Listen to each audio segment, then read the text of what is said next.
നമസ്കാരം. ഇന്ന് മാർച്ച് 5, 2026 ഈ പ്രത്യേക medical bulletin information purpose only, not for medicinal use or a substitute.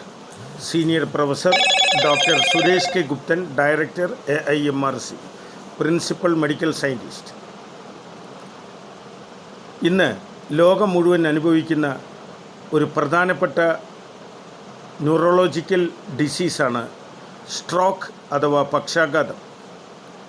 ഹെമറോജിക് stroke, ഇഷമിക് stroke എന്ന രണ്ട് പേരിൽ ഈ സ്ട്രോക്കുകൾ വേർതിരിച്ചിരിക്കുന്നു. എന്താണ് ഇഷമിക് സ്ട്രോക്ക്?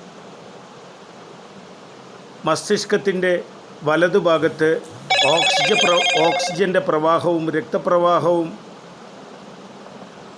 ബ്ലഡ് പ്രഷർ കൂടി അല്ലെങ്കിൽ കുറഞ്ഞ് രക്തക്കുഴലുകൾ ചുരുങ്ങി ആവശ്യത്തിന് രക്തവും ഓക്സിജനും എത്താതെ വരുമ്പോൾ വലതുഭാഗത്ത് വരുന്ന പ്രശ്നം ഇടതുഭാഗത്തെ തളർത്തുന്നു. മസ്തിഷ്കത്തിൻ്റെ ഇടതുഭാഗത്തുള്ള ഇതേ അവസ്ഥ വലതുഭാഗത്തെ തളർത്തുന്നു. ഇതിനെ നമ്മൾ ഇഷമിക് സ്ട്രോക്ക് എന്നാണ് പറയുന്നത്. ഇത് ഞങ്ങളുടെ പുതിയ ഗവേഷണ പ്രകാരം 3 മാസം, പരമാവധി 6 മാസം കൊണ്ട് പരിപൂർണമായും ഭേദമാക്കാം. ന്യൂറോ സയൻറ്റിസ്റ്റ് അഥവാ ന്യൂറോളജിയിൽ പഠനം നടത്തിയ MD കഴിഞ്ഞ് DM കഴിഞ്ഞവരാണ്, അല്ലെങ്കിൽ MD കഴിഞ്ഞ് MCH ന്യൂറോ സർജറി കഴിഞ്ഞവരാണ് ഈ രണ്ട് വിഭാഗങ്ങളെയും പൊതുവെ കൈകാര്യം ചെയ്യുന്നത്. ഒരു ന്യൂറോ സയൻറ്റിസ്റ്റ് എന്നുള്ള നിലയിൽ നിങ്ങൾ ഇഷമിക് സ്ട്രോക്കിനുള്ള ഏറ്റവും നല്ല ഭക്ഷണം എന്ന് പറയുന്നത്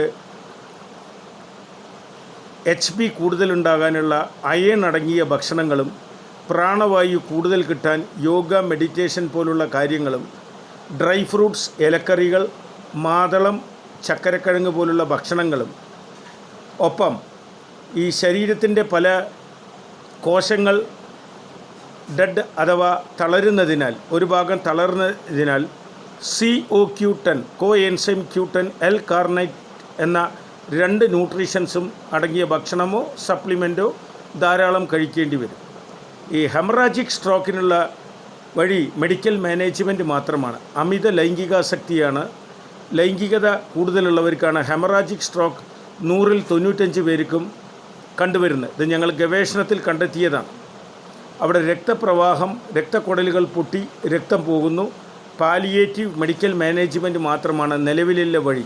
പരിപൂർണമായി ഭേദമാക്കുക അടുത്ത കാലം വരെയുള്ള ഗവേഷണങ്ങളിൽ അസാധ്യമാണ്.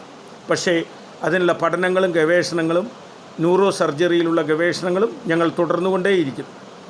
പക്ഷേ സ്ട്രോക്കിന് വേണ്ട പൊതുവായ ഭക്ഷണങ്ങൾ ആട്ടിൻപാല്, മഞ്ഞൾപ്പൊടി, പ്രോട്ടീൻ അധികടങ്ങിയ ഭക്ഷണം, അതാത് കാലങ്ങളിലുള്ള പഴങ്ങൾ. പക്ഷേ പ്രമേഹ രോഗികൾ പഴങ്ങൾ സൂക്ഷിച്ച് ഉപയോഗിക്കണം.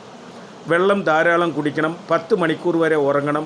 ഇവരുടെ ഏറ്റവും വലിയ പ്രശ്നം സൈക്കോസൊമാറ്റിക് അഥവാ മനസ്സിന് എപ്പോഴും ഈ രോഗിക്ക് വാത്സല്യവും സ്നേഹവും കരുതലും തലോടലും പ്രേമവും കൊടുത്തുകൊണ്ടേയിരിക്കണം. അല്ലെങ്കിൽ അടുത്ത സ്ട്രോക്കിനുള്ള സാധ്യത വളരെ കൂടുതലാണ്. അതുകൊണ്ട് ഇലക്കറികളും പച്ചക്കറികളും കഴിക്കുക, ധാരാളം ഉറങ്ങുക, അല്പസ്വല്പം സൂര്യപ്രകാശം കൊള്ളുക, തവിടടങ്ങിയ ഭക്ഷണം കഴിക്കുക. ഇതാണ് സ്ട്രോക്കിനെ പ്രതിരോധിക്കാനുള്ള എളുപ്പവഴി. Thank you. ഒരു ഇൻഫോർമേഷൻ മാത്രം. Senior professor doctor Suresh K Guptan, ആരോഗ്യ റിസർച്ച് @gmail.com, www.worldrehabilitationorganization.com. നമസ്തേ. 8089527350 ഞങ്ങളുടെ official കൊറീസ് WhatsApp number. Thank you. Namaste.